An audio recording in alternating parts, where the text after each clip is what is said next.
এই লোকসকলৰ ঘৰ ভাঙি দিছে মানুহ এটা মৰি যোৱাৰ পিছত পৈকাচিক আনন্দৰে আপুনি জপিয়াই মানুহৰ মনত কিমান খুব এই কাৰ্যালয় উদ্বোধনত আপোনালোকে দেখিছে ঘৰৰ কাম কাজ এৰি থৈ মহিলাসকলে 4টা বজাৰ মিটিঙৰ 1টা বজাতে আহি বহি আছে বয়সস্থ লোকসকল বহি আছে বিভিন্ন নৃত্যৰ আমাৰ যিসকল শিল্পী আছে সেইসকল আহিছে মানুহৰ মাজত উৎসাহ যে কংগ্ৰেছ একেবাৰে ৰাজপথলৈ আহিছে হিমন্ত বিশ্ব শৰ্মা চৰকাৰৰ পতন হ'ব আমি সকলোৱে একেলগে শান্তিৰে থাকিব পাৰিম সেইকাৰণে আজি আপোনালোকে চাওক মই একেটা দিন কেইবাখনো মিটিং কৰিলোঁ আমি কৰ্মী সভা কৰোঁ ৰাইজে কয় যে নহয় ৰাজহুৱা সভা কৰক আজি বাতাবৰণ হৈছে উজনিত যে সকলো জাতি জনগোষ্ঠী যিসকল যোৱাবাৰ বিজেপিক সমৰ্থন কৰিছিল সেই লোকসকল এতিয়া বিজেপিৰ লগত নাই হিমন্ত বিশ্ব শৰ্মাৰ প্ৰতাৰণা আৰু অত্যাচাৰৰ কাৰণে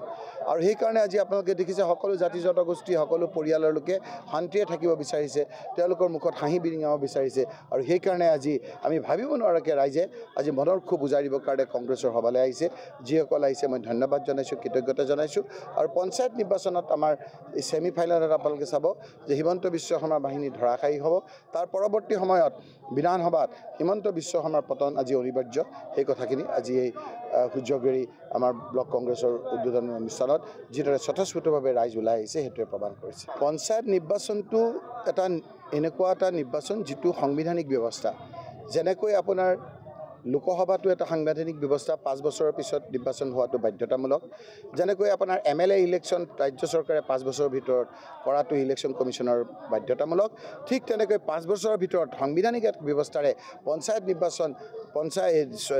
ৰাজ্য চৰকাৰৰ পৰামৰ্শ মতে ইলেকশ্যন কমিশ্যন ৰাজ্যৰ কৰাটো বাঞ্ছনীয় কিন্তু যেতিয়া ম্যাদ আছিলে আজি 23 চনৰ 1 বছৰ আগৰ তেতিয়া সেইমতে সময়মতে নকৰাটো অসাংবিধানিক হৈছে গাৰ জোৰেৰে কৰিছে তাৰ ফলত আজি সকলো উন্নয়ন বন্ধ হৈ গৈছে গ্ৰামীণ আপোনাৰ যিবিলাক উন্নয়ন বন্ধ হৈ গৈছে গাঁৱৰ উন্নয়ন বন্ধ হৈ গৈছে আৰু কেৱল টাউনত আপোনাৰ ফ্লাইঅভাৰ আৰু আপোনাৰ দলংবিলাক হৈ আছে ইয়াৰ প্ৰধান কাৰণ হ'ল হিমন্ত বিশ্ব শৰ্মাই নিজৰ চিম্বল লৈ ৰাইজৰ ওচৰত যাবলৈ ভয় খাইছে তেওঁৰ অত্যাচাৰত মানুহ আতি থাকিব নোৱাৰা হৈছে একফালে আপোনাৰ লাইটৰ বিলৰ বেছি হোৱাৰ প্ৰকোপত স্মাৰ্ট মিটাৰৰ প্ৰকোপত ৰাইজে গাঁৱত থাকিব নোৱাৰা হৈছে আনহাতে মূল্য বৃদ্ধিৰ প্ৰকোপত থাকিব নোৱাৰা হৈছে আন হিচাপে যন্ত্ৰণা হৈছে বিভিন্ন ক্ষেত্ৰত তেওঁলোকে যি ধৰণেৰে মানুহক অত্যাচাৰ কৰিছে ভয় ভীতি ফলাইছে এনকাউণ্টাৰ কৰিছে তেওঁলোকে আপোনাৰ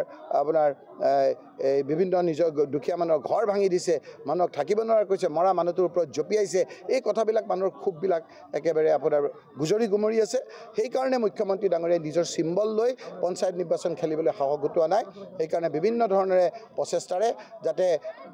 নিজৰ চিম্বল লৈ পেলাই আহিব নালাগে হিমন্ত বিশ্ব শৰ্মাই যাতে পদুম ফুল লৈ আহিব নোৱাৰে তাৰ ব্যৱস্থা এক কৰিছে গতিকে ৰাইজে সেইবিলাক বুজি পাইছে আমি কংগ্ৰেছে প্ৰত্যেকটো পণ্ডলত নিজৰ প্ৰাৰ্থী দিম আৰু চিম্বল যদি আমাৰ সাংবিধানিকভাৱে আমাৰ আইনগতভাৱে নাই সেই চিম্বলত কেনেধৰণে আমি কংগ্ৰেছৰ প্ৰাৰ্থীসকলক দিব পাৰোঁ তাৰো ব্যৱস্থা আমি কৰিছোঁ গতিকে এই ক্ষেত্ৰত ৰাইজ আমাৰ লগত আছে আপুনি চাব পঞ্চায়ত নিৰ্বাচনত কংগ্ৰেছ প্ৰাৰ্থীসকল বিজয়ী হ'ব